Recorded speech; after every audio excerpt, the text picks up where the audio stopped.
দীঘাতে তো অনেকবার এসছেন, কিন্তু দীঘাতে এসে কখনো মাছ বাজারে গিয়েছেন? চলুন আজকে দীঘার মাছ বাজারটা ঘুরে দেখা যায়। চলুন, মা কালী ফিশ সেন্টার, চলুন দেখি এখানে কি কি মাছ আছে। একটি ভাই বসে আছে কাস্টমারের জন্য। চলুন ভাইয়ের কাছে একটু জানতে চাইবো দীঘা মার্কেটে ইলিশ মাছ কত করে বিক্রি হচ্ছে। ভাই ইলিশ কত করে বিক্রি হচ্ছে ভাই দীঘা মার্কেটে? ইলিশ 1500 টাকা করে ইলিশ বিক্রি হচ্ছে। দেখুন 1 কিলোর উপরে হবে। ইলিশের সাথে এখানে দেখতে পাচ্ছেন কাঁকড়া, বড় বড় সাইজের সামুদ্রিক কাঁকড়া।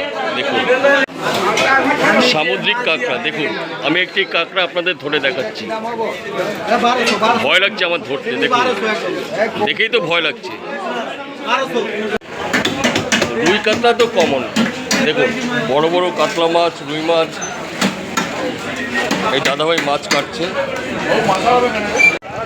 দেখুন বিড়াল বলে মাছ খাবো না, তাই কি হয়?